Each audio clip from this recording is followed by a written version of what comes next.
Hey everyone, we're going to continue on with reproduction, and we're going to do male repro anatomy, and the physiology too. We'll merge it all in there. The thing about repro and development is, well, we sexually reproduce, so I got to do everything twice. I got to explain all the anatomy, physiology for the males, and then the females, and we'll talk about development after that. Start off with males. I kind of summarize the male contribution to human reproduction as the three E's: erection, emission, ejaculation. Erection is when the penis becomes engorged with blood suitable for intercourse. Emission is movement of the sperm up to the urethra. Ejaculation is movement of sperm out of the urethra and ideally into the female reproductive tract. Okay, so let's start off with that first E, erection. Now, to give you a background of the area of anatomy important for repro in males and females, it's the external genitalia. And the area where you find the external genitalia, the region on the body, is the perineal region shown here.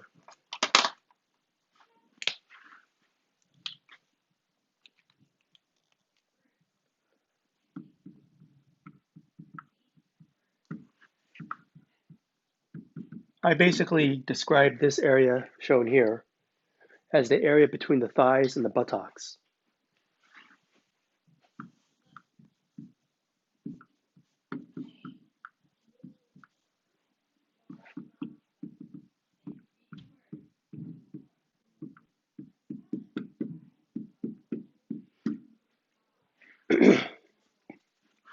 So this shape here,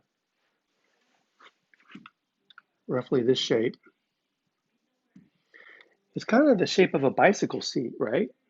And that's basically what you're sitting on when you sit on a bike seat, the perineal region. This area here is called the urogenital UG triangle, urogenital triangle. There's the anal triangle, even though in this picture they draw it as a half circle. Still called some people draw it as a triangle. I'll just stick with anal triangle. Anyways, that's the perineal region. The UG urogenital triangle, anal triangle. A lot of times urogenital is abbreviated UG for urogenital. They've reflected the testes and penis back to see this area. This dissected picture here, this is a muscle that spans the width of the pubic arch. It's basically the UG diaphragm. Diaphragm means membrane, and most of that membrane is a muscle. So when people use the term UG diaphragm, they're talking about a muscle that spans the width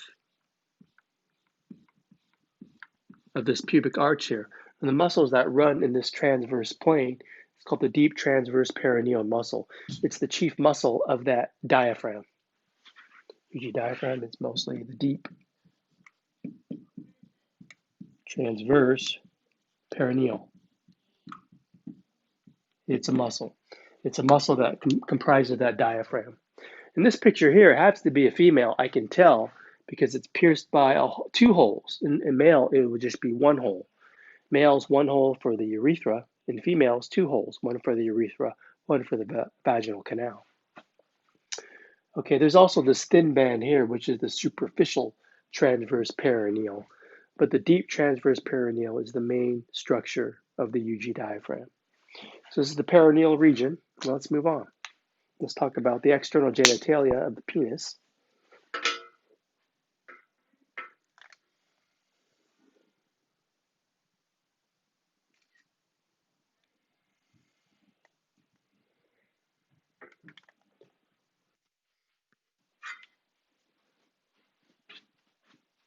Oh my God. Let's see.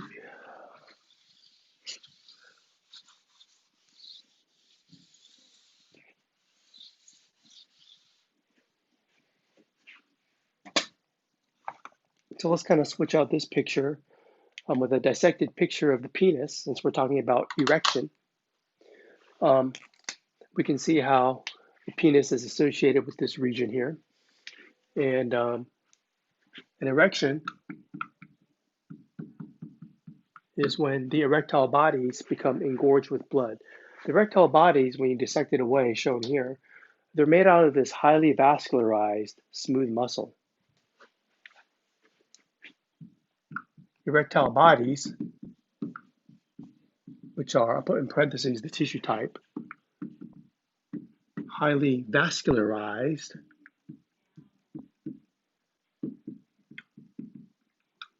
smooth muscle.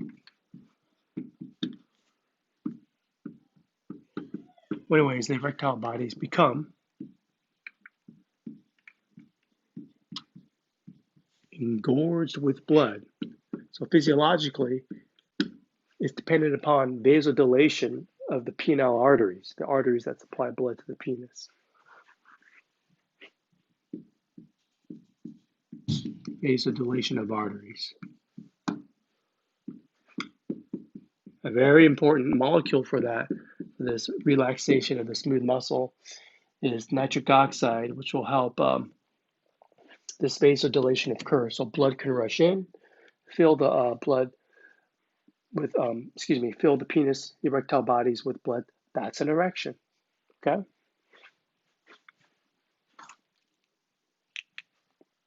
So in this labeled picture here, you can see basically that you have the body of the penis and the root of the penis. Now, the body of the penis is basically the part that you could see on a man.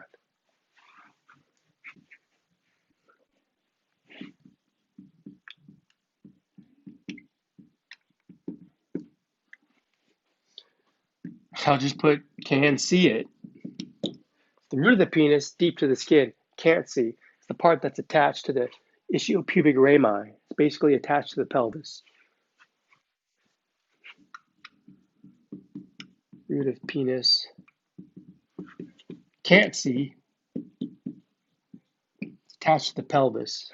Well, I'll be more specific. I'll say attached to the ischiopubic rami for the most part.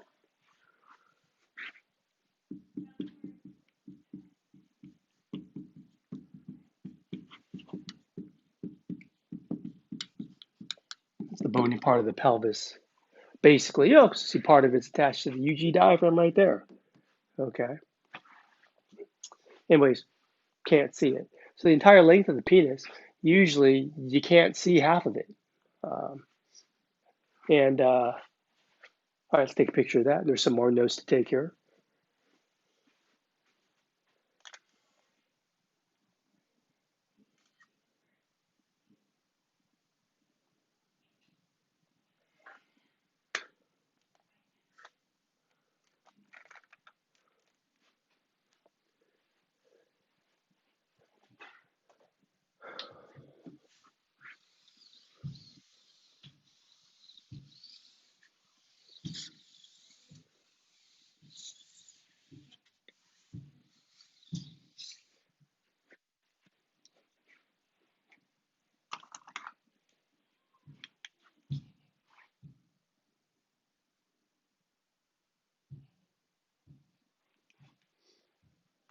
Okay, I'm gonna hit the pause button. I'll be right back.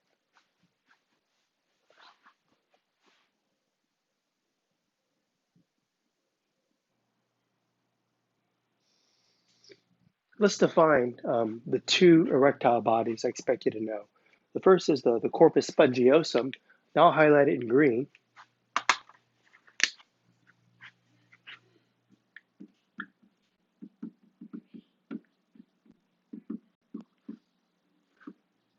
Like a corpse, a body, erectile body. It's corpus spongiosum.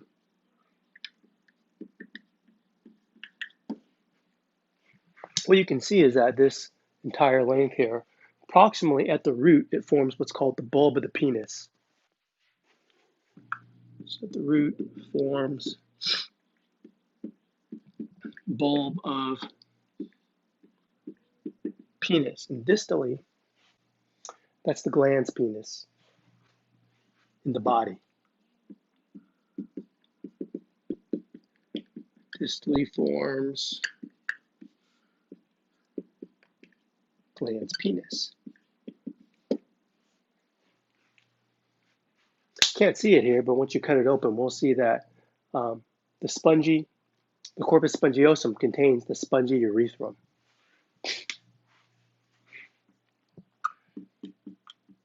Contains spongy urethra.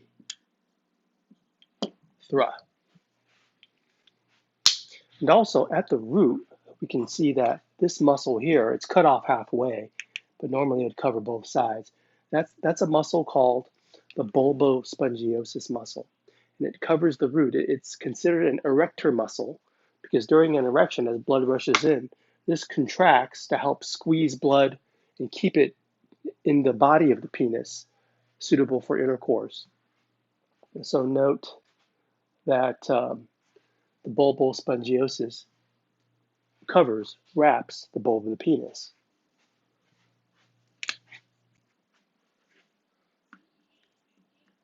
Bulbospongiosus, it's a muscle, covers bulb. It is an erector muscle, helps maintain an erection.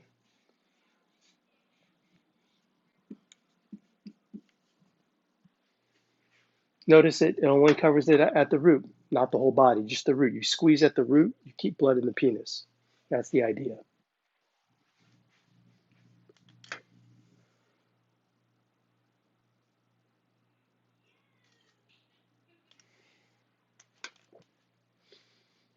The other erectile body is the corpus cavernosum,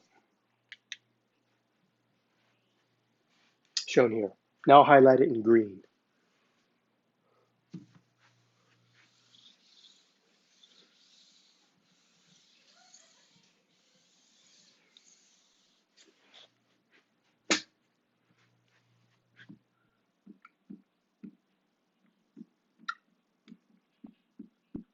So this is the underneath of the penis.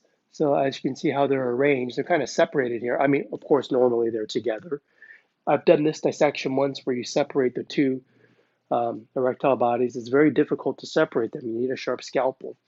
But anyways, you had a single corpus spongiosum, but these corpus cavernosum, they're paired. So there's two of them. Whoops. They're described as paired dorsal bodies. They're on top.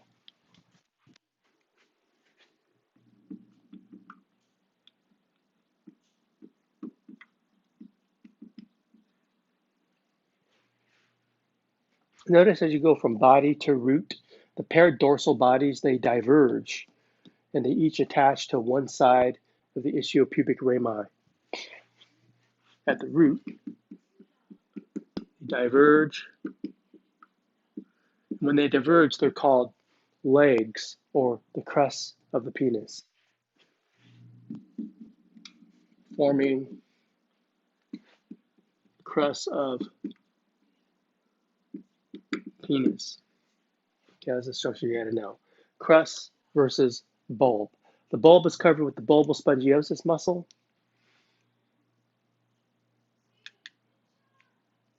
The crest on each side will be covered with the ischiocavernosus muscle.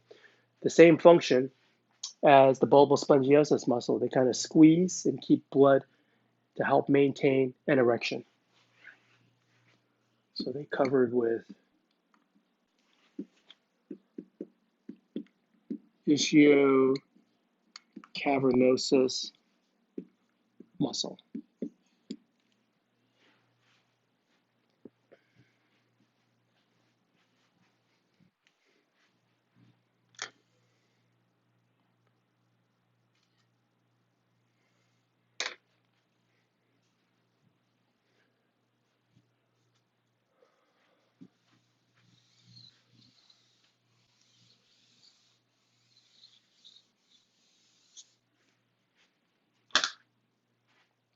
So if you take a section here at the root and at the body, we can see different cross-sectional views. At the root, you can see that the corpus cavernosum covered with ischiocavernosus, and then here, the corpus spongiosum, it's all blue here, the erectile tissue. Right in the middle, you got spongy urethra covered with bulbospongiosus. You don't see those erector muscles up here. corpus cavernosum, corpus spongiosum, not covered with erector muscles at the body. So just, we call this the monkey face here. I got a bigger picture here. Highlighted in green is the corpus cavernosum. Okay, it looks kind of like a monkey face, but really it's the penis, right, in cross-sectional view. There's the corpus spongiosum, now highlighted in green, outlined with red. There's a blank picture you can study, but basically here, the only thing I've highlighted now, the spongy urethra. There's something I want you to know about the spongy urethra is the histology. Well, here you can see the entire cross-sectional view. Here's the monkey face, pair of dorsal bodies, corpus cavernosum, corpus spongiosum, and the lumen is the spongy urethra, which is lined with a transitional epithelium. That's what I want you to know. So here's erector. This is what erectile tissue looks like under the microscope, corpus spongiosum in this example. Here's the lumen and the epithelium of the of the spongy urethra. So I'll just note spongy urethra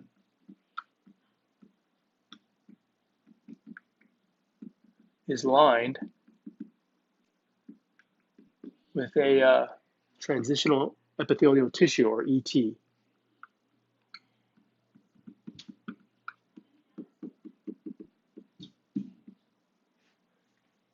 Well, I'll just call it ET for epithelial tissue. Let's remember that that's the type of epithelium of the urinary tract and has an ability to distend or stretch so it can accommodate the urine passing by or semen. Okay. Here's that picture of the root of the penis surrounded by ischiocavernosus, highlighted in green. Here's the bulbospongiosis, now kind of highlighted in green. This is a useful place to talk about the little blue pill, or there's different varieties, Cialis, Levitra, Viagra. They all work in the same way. Nitric oxide is the gas from the endothelial cells that line the blood vessels, and they have the ability in the penis to relax the erectile tissue, allowing the penis to engorge with blood. And then it was long known that NTG, nitroglycerin, had this vasodilator effect, but they couldn't figure out what component of the nitroglycerin was having that effect. Louis Ignarro, and there's others, came up with the idea that it was nitric oxide. And in his experiment where he used the corpus cavernosum, I think it was from rabbit, he treated it with nitric oxide and it had the same relaxation effect as nitroglycerin.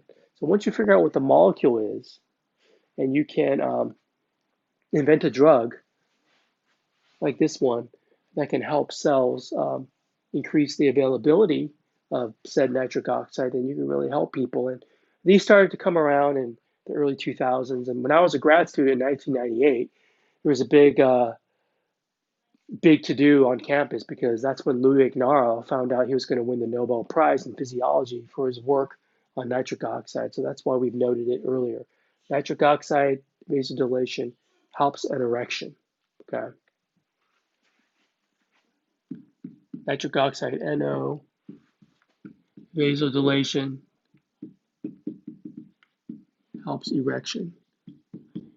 An erection is a vasodilation event. Okay. And the thing to notice about these pictures here, I'm not teaching you these veins here. For example, allow me to go back. Look at this picture here. See these dorsal veins right there? When these erectile bodies become engorged with blood, it collapses the veins. Now, veins help drain the blood. So if blood rushes in on the arteries and you collapse the veins, you help, again, keep blood in the penis to maintain an erection during sexual intercourse. So, and the other thing is, it's the corpus cavernosum which become hard. Not so much the corpus spongiosum. They become engorged with blood too, but it doesn't get very hard. It's the corpus cavernosum that becomes hard. Okay? The corpus spongiosum remains soft, but it still engorges with blood. So I'll go back to where I was. Let's talk about sperm production, because the next E after erection is emission. But we have to first produce the sperm before it can emit.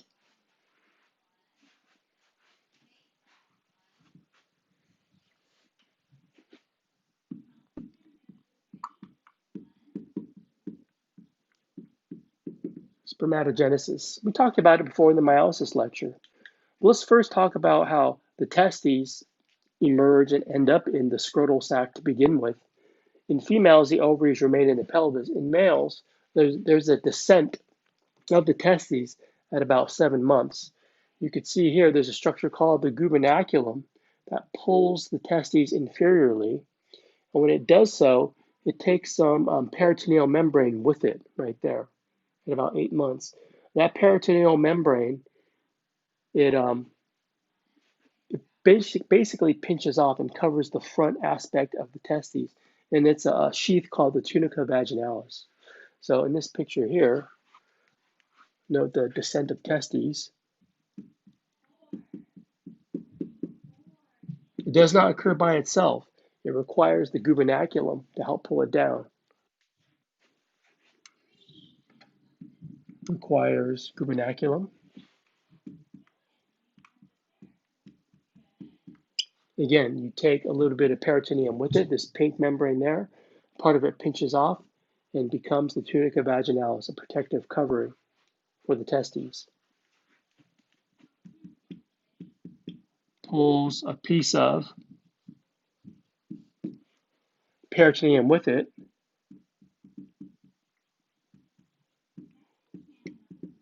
It's going to be pulled out of the abdominal cavity through the inguinal canal, and the scrotum is basically an outpouching of the abdominal cavity.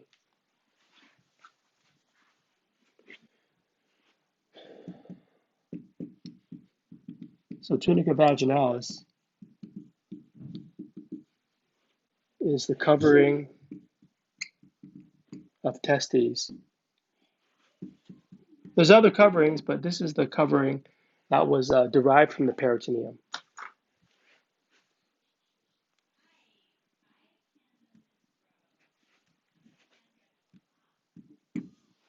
So testes ES is plural, IS is singular. So I want you to know that tunica vaginalis and the peritoneum, they're one and the same. The tunica vaginalis is the front covering of the peritoneum.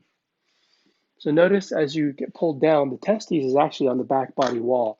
And pretend I'm the testes and I'm being covered in the front by the peritoneum. And as I'm being pulled down, I grab on to the peritoneum. Maybe it's like a bed sheet in front of me. I grab onto the bed sheet, and as I'm being pulled down, the bed sheet's being pulled down with me. But eventually, a piece pitches off and just covers the front of me. So the tunica vaginalis only covers the front of the testes, and it's derived from the peritoneum. That's what I want you to know from this.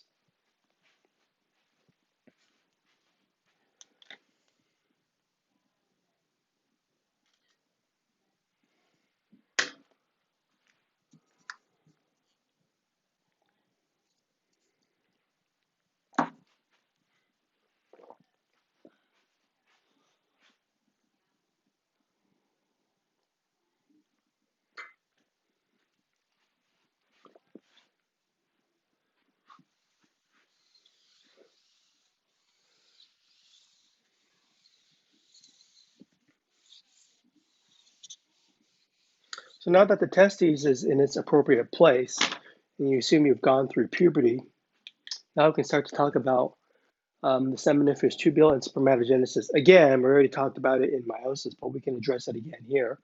So here's a dissected view of the testes. The seminiferous tubule is the main structure there.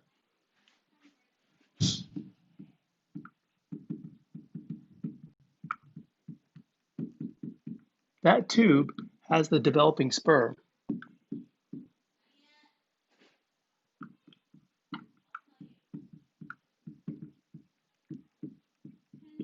Remember, we talked about it before in 3 stages: mitosis, meiosis, spermiogenesis. The whole process is called, of the developing sperm, spermatogenesis.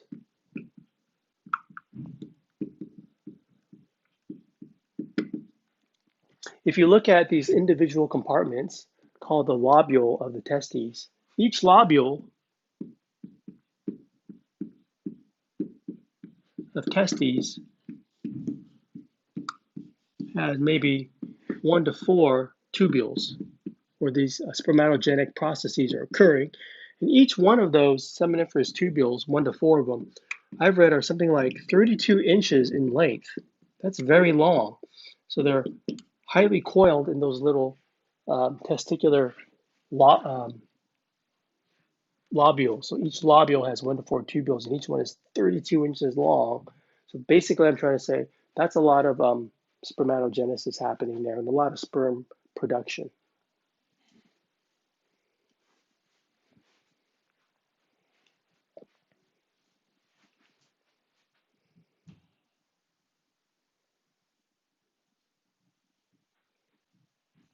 All right, continuing on here. Give me a second here. I'm gonna make sure I got everything.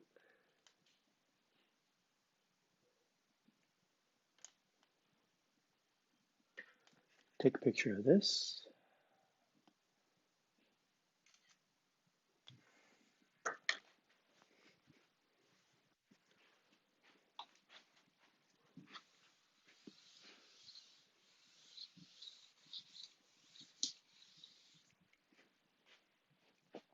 So this is the site of where things are happening. This three-stage process of mitosis, meiosis, spermiogenesis occurs in the seminiferous tubule. And what we start to see in this detail here, if I were to draw one seminiferous tubule, here's the lumen where the mature sperm swim away. But in the tubule wall from there to there, what we see is we have these sestentacular cells, and it's hard to tell from this picture or this picture because it's covered with the developing sperm. But these tubules are lined with a simple cuboidal epithelium. So yeah, I'll say I draw a few of the cuboidal columnar. I'm sorry, it's lined with a simple columnar epithelium.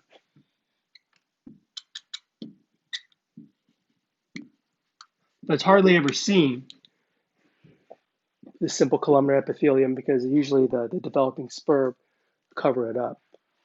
But these are the sustentacular cells, or in this book they call them sustenocytes. Okay, so these cells are called, they have a few names actually.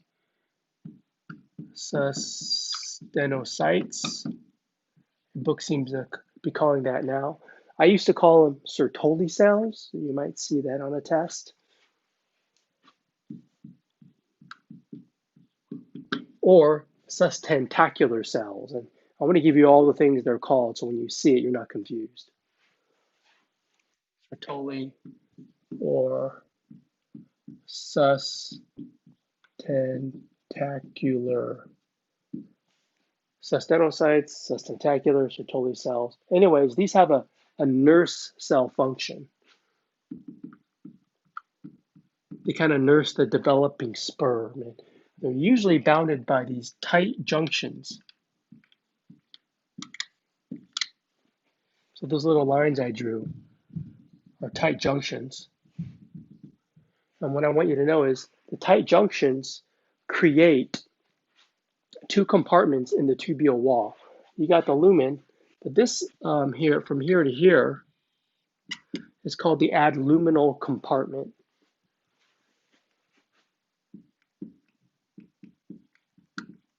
The adluminal compartment, you get the more mature sperm, the sperm that are undergoing meiosis. But here, from here to here, in the basal compartment, from here to here, that's where the mitosis is happening of the spermatogonium. And mitosis occurs in the outer compartment. In the inner compartment is the meiosis and more mature sperm happening. So that's what you got there. The sustenocytes, the cytoplasm of it, is kind of helping to nurse these developing sperm in these compartments of the tubule. Here you see I highlighted a nucleus of the sustentacular or Sertoli cell. Okay.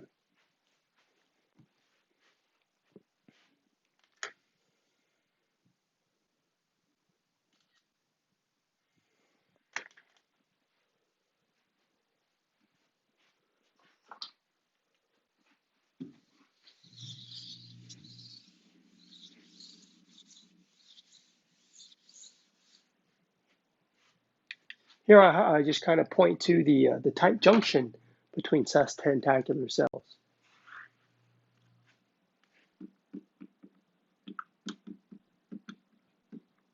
Tight junctions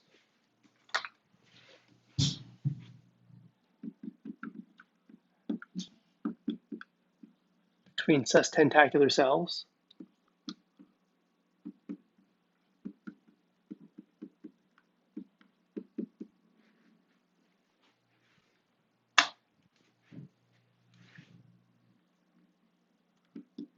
Again, it creates those compartments I just mentioned.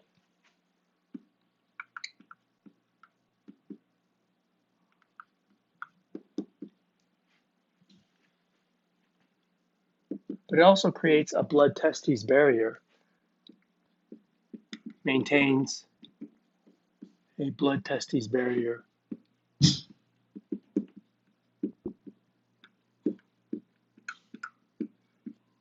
Because the immunoglobulins of your immune system would see the developing sperm as non-self-amide attacked. So those tight junctions are very important. So the more mature ones that slip past are protected from your immune system there.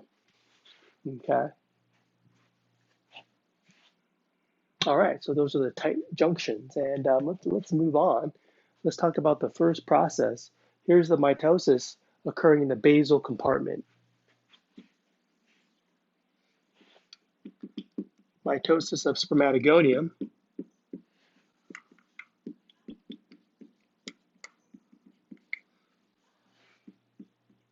occurs in basal compartment.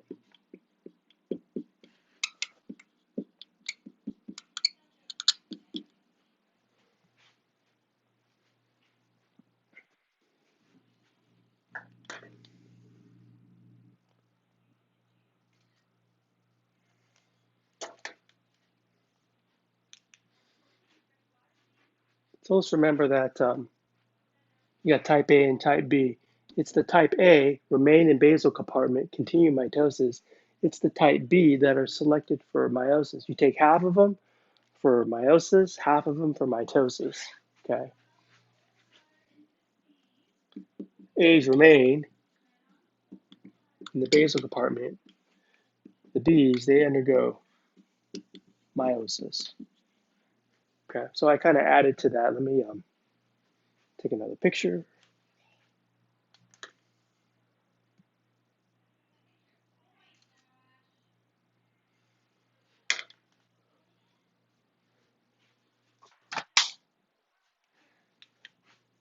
Here's meiosis 1.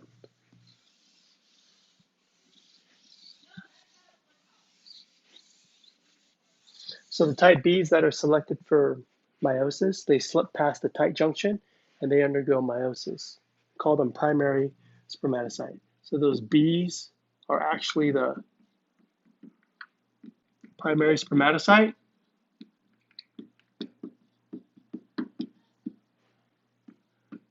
They slip past tight junctions.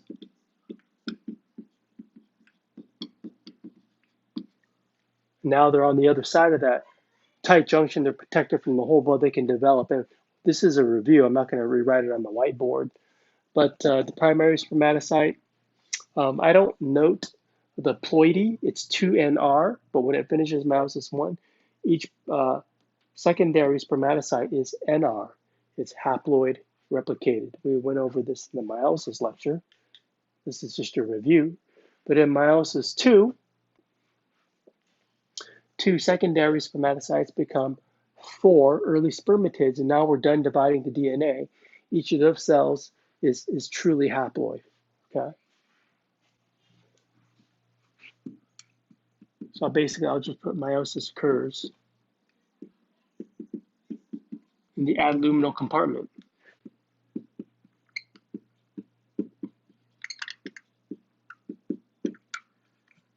So we go from mitosis to meiosis to now spermiogenesis, where sperm undergo morphological changes to become swim ready. Now, this process is shown better as you go from regular round cell to rocket-shaped cell, shown here in this figure. It takes about approximately 4 days to go from spermatid to basically spermatozoa here. Okay. So this process from meiosis to spermiogenesis, you're done dividing the DNA in meiosis and spermiogenesis. The spermatid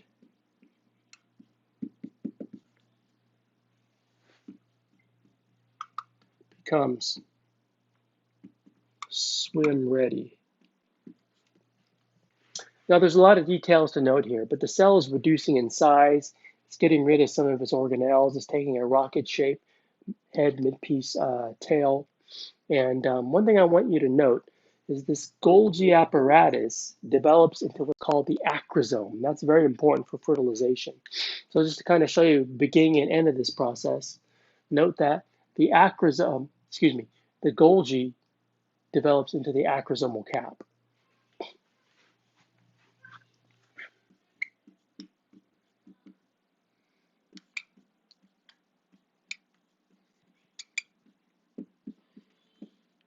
This acrosomal cap is filled with these lytic enzymes that help punch holes through the oocyte of the egg so a sperm can get in for fertilization. That's why we've noted it.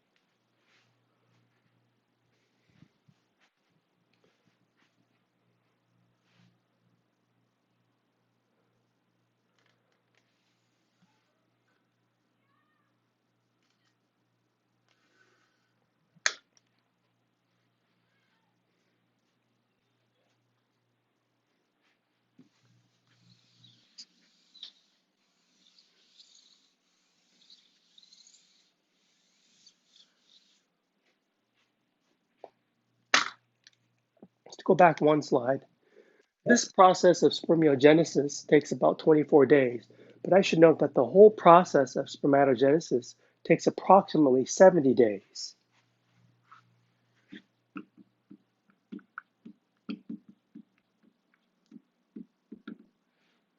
From mitosis, you had the spermatogonium.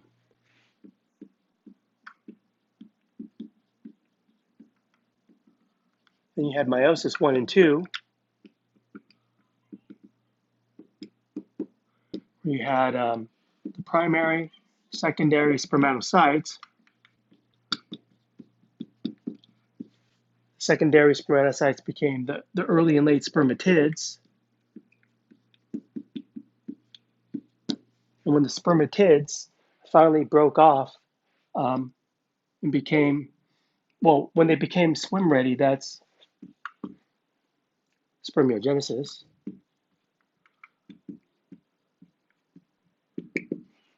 Call it late spermatid.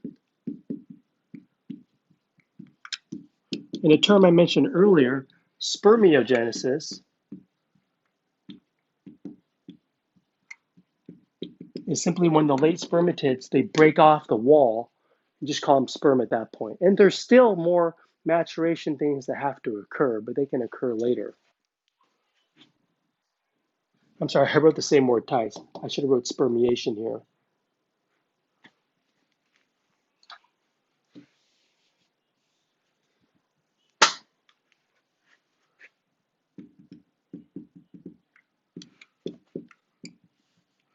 Break off, wall, just call them sperm. Remember all my alternative names for sperm, spermatocyte, spermatozoa. I just don't want you to get confused. The whole process, the last process here takes 24 days, but the whole process from beginning to end, about 70 days. And you know, a young man can make something like, let me make sure I got my numbers right.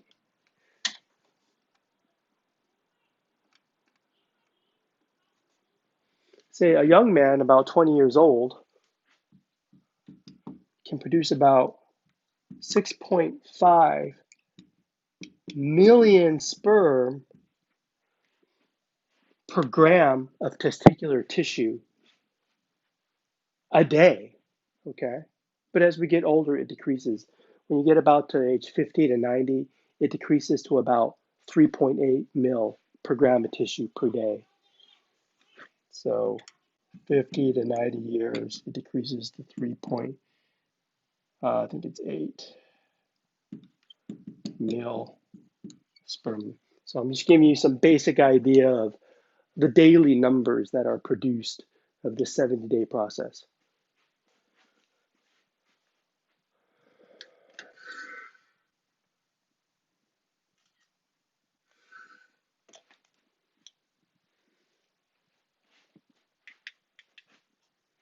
You always talk about the hormonal control. of this process, spermatogenesis.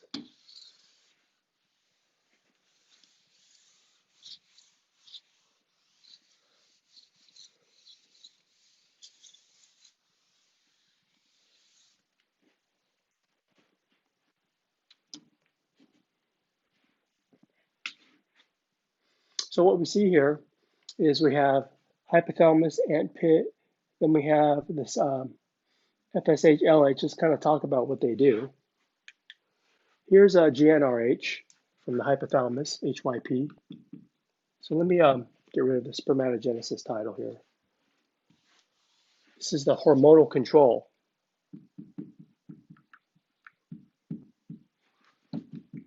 Of spermatogenesis. I'll just say sperm production, PROD.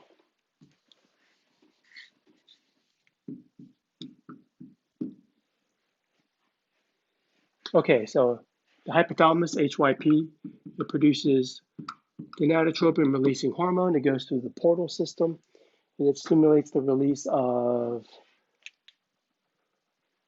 FSH and LH. We'll start with LH. Okay, LH is released from the gonadotrophs.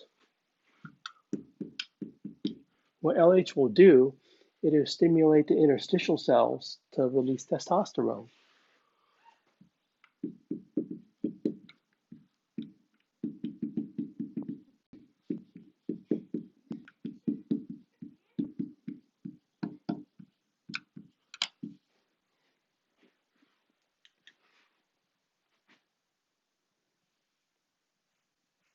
FSH will target the cystinocytes or the sustentacular cells, right, or the Sertoli cells.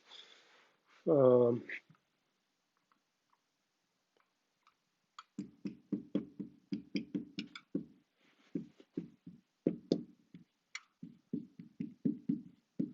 have the cystinocytes secrete androgen binding proteins. That's the APBs here. I'll write it out on the board.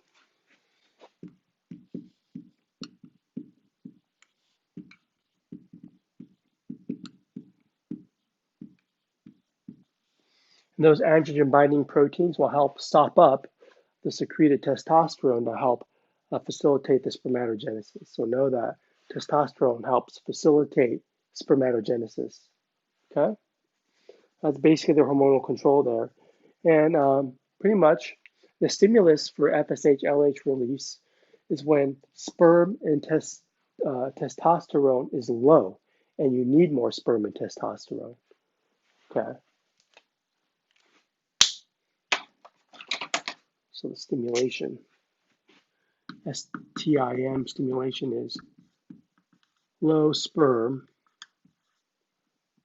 and testosterone.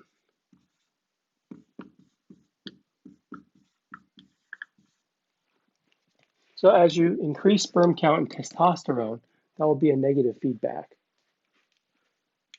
That's what I show on this slide here. The cystinocytes will secrete inhibin, but let me just put that all on the slide. So increased levels of sperm, testosterone. So what will happen is that has negative feedback, but the cystinocytes will also release inhibin, which also has a negative feedback. So what I have in blue is negative feedback, and what I have in red is the stimulus for release of FSH-LH. Sorry about that. Okay. But anyways, that's basically the hormonal control there. I think it's pretty easy to understand from the slides there. Hormonal control of spermatogenesis.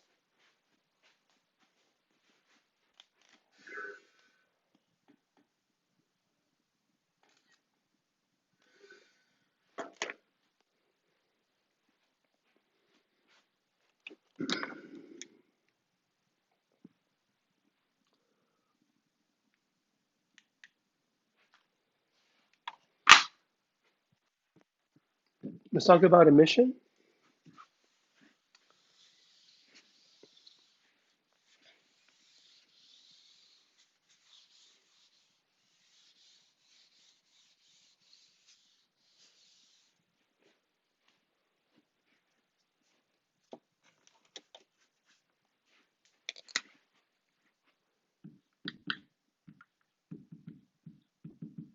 Emission is movement of sperm, now that we know how it's produced, movement of sperm up to the urethra.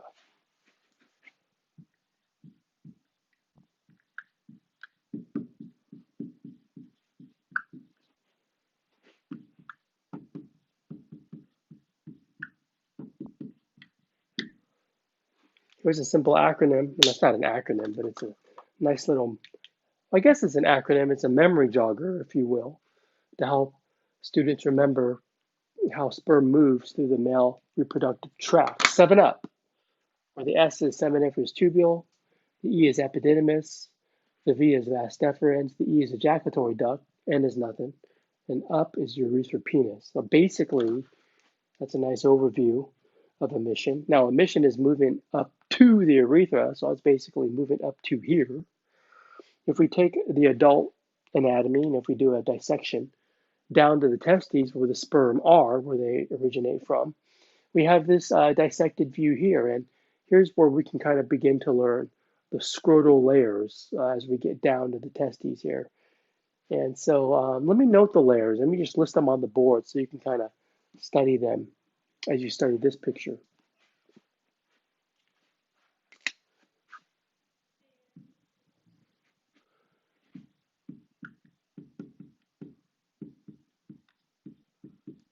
We'll go from superficial to deep. Start with the scrotal skin. Just, I'm not sure where the label is, scrotal skin. But scrotal skin has that wrinkled appearance. Now, it's not just skin then testicle. There's a lot of layers in between there. Just deep to the skin, you put a pin between the skin and the tunica dartus. The tunica dartus is that whitish layer. It's actually smooth muscle that kind of gives that wrinkled appearance to the scrotal skin. Functionally, when it wrinkles, it helps keep the testes a little closer to the body for warmth, which is ideal if it's too cold.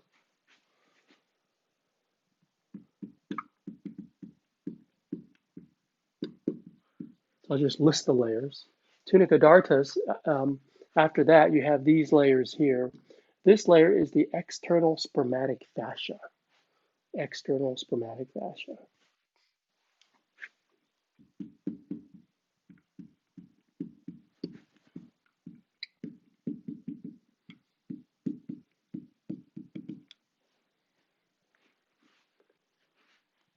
And then you have a muscle layer underneath that. It's called the cremaster muscle.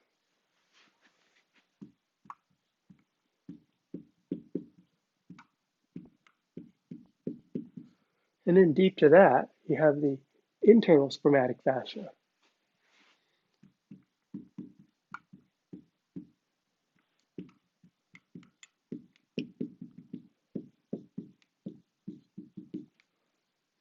And then now you're kind of on that front part of the testes where you have this tunica vaginalis. And the tunica vaginalis has a parietal layer and a visceral layer. Let's remember that the peritoneum, when it got pulled down over it, it was a double membrane. So we refer to it as tunica vaginalis parietal, which is the outer layer, and then visceral, which is the layer right on top of the testes, giving it that whitish appearance, okay?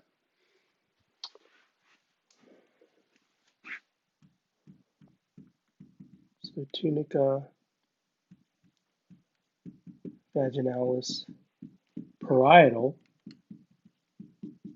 but also visceral. And that's about all you could see on this picture. It's a good thing because I had a room here on the board just to list the layers all the way down to the testes. So there's a blank picture you could study.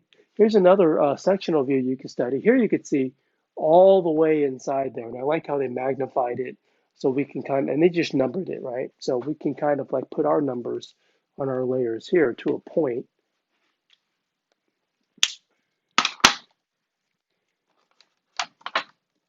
So the skin is number 1 there. Number 2, the whitish layer, that's our tunica dartos. Number 3, 4, and 5, that's our external spermatic fascia, our cremaster, or internal spermatic fascia. 3, 4, 5. In our tunica vaginalis, 6A, the parietal layer, 6B, the visceral layer. 6A, 6B. But it goes even deeper than that. But let me take a picture of this before I erase the board.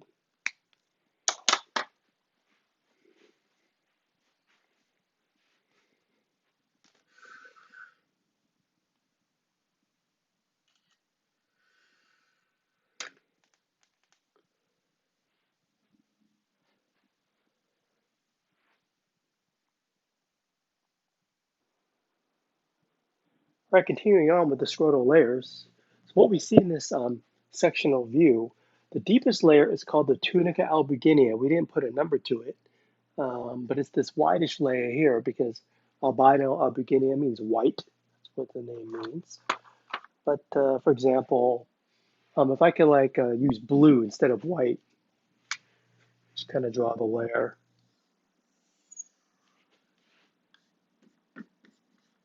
Tunica albuginea.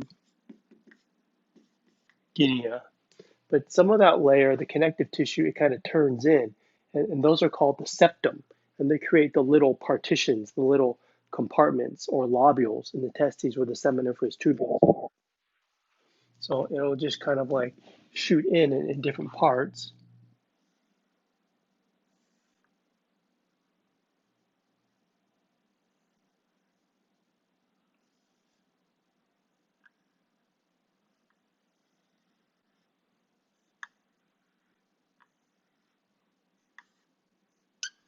So basically, this part there is the septum.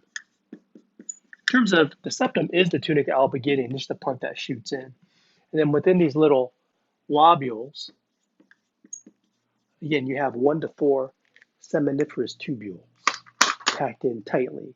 Each tubule is about 32 inches in length. They're tightly coiled in there.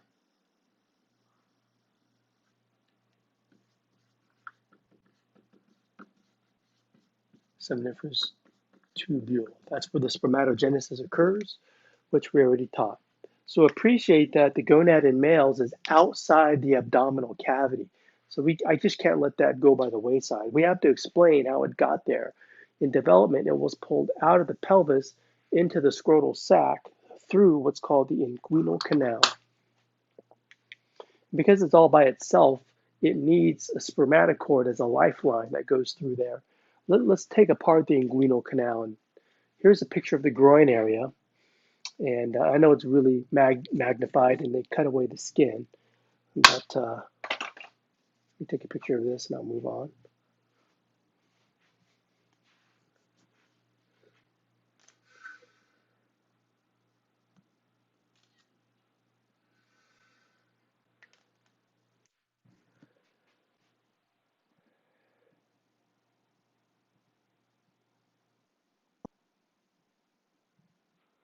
Let me give you an overview of what you're seeing here with the inguinal canal.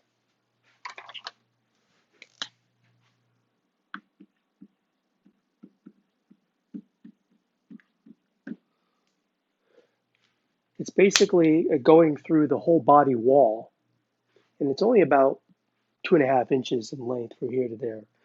And this is the deep inguinal ring. That's the superficial inguinal ring, which are openings through the wall, through the body wall.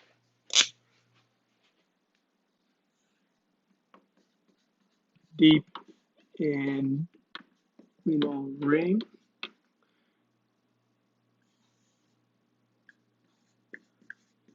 Superficial inguinal ring. That one is usually palpated to look for a hernia. Well, anyways, the canal is just the space between the rings. Again, about 2.5 inches in length in the groin area from there to there. So this is why it's called a canal. And lining the bottom of the canal is a ligament called the inguinal ligament.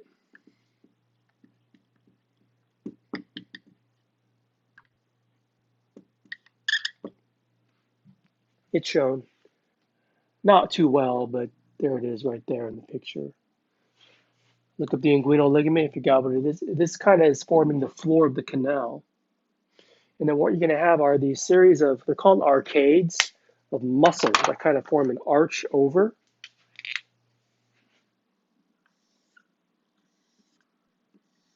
And these arch over the canal, and they allow the spermatocord to go through the canal down to the testes.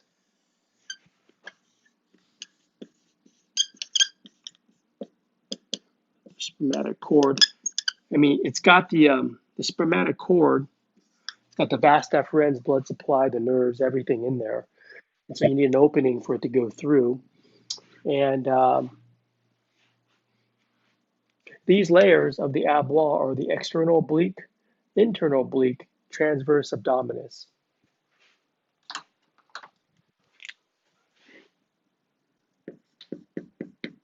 External oblique, internal oblique, transverse abdominis. I'll just put ab for short. Anyways, that's what the spermatocord has to kind of go through to get in and out of the body wall, because the testes are down there and they need their supply. You need to get the sperm down there into the body. So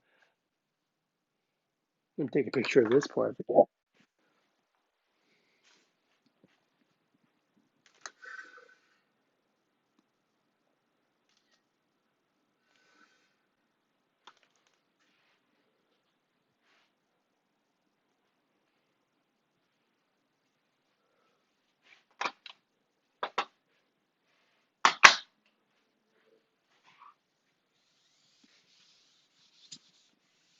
What I want you to know is that um, different fiber types from these different layers of the abdominal wall help form scrotal layers and layers around the spermatocord itself. So what I want you to know from this first picture here is that the external spermatic fascia is actually derived from connective tissue fibers of external abdominal oblique aponeurosis. That's kind of what I starting to mumble here. That's what I want you to know. So highlight it in green here. Here it's not highlighted, but they kind of dissect away all the layers here of the cut spermatocord.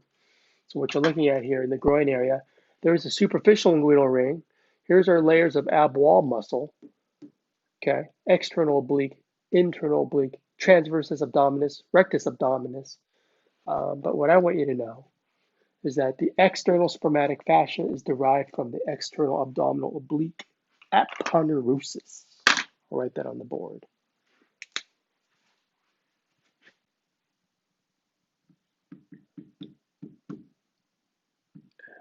External spermatic fascia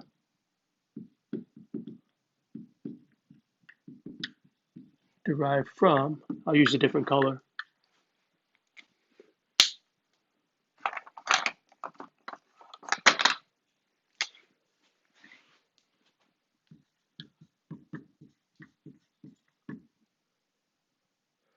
external abdominal oblique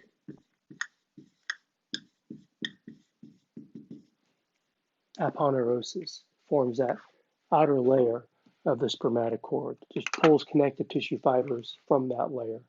If you dissect away the external abdominal oblique, the layer underneath it is the internal oblique, and the spermatocord will take muscle fibers from that, and it'll form the cremaster muscle layers. And so there's the superficial, there's the deep inguinal ring, okay, in our inguinal canal. So what I want you to know here is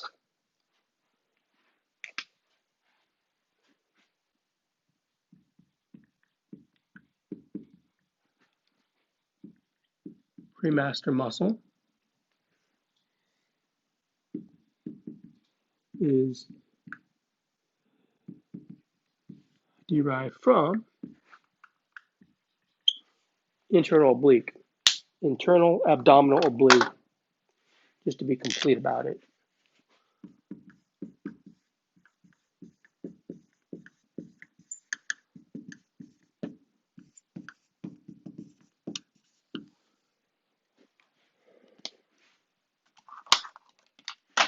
So on the next slide, we kind of see, there you go, there's the muscle layer. Highlighted in green is derived from that internal oblique layer.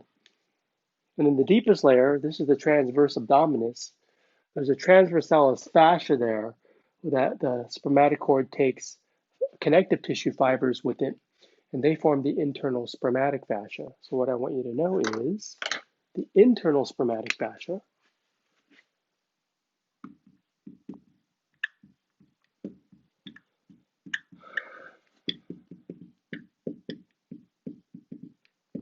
is derived from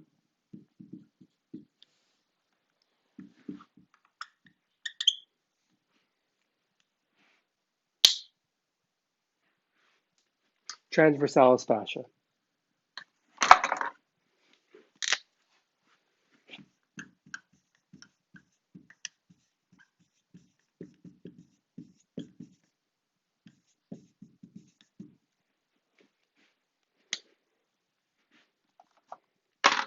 Here's another picture of it right there. Okay, highlighted in green. And so there's the superficial and deep inguinal ring. This tie ice is just transversus abdominis, internal oblique, external oblique, and here's the layers that they form around the spermatocord from deep to superficial, internal spermatic fascia, cremaster, external spermatic fascia. Take a picture of this.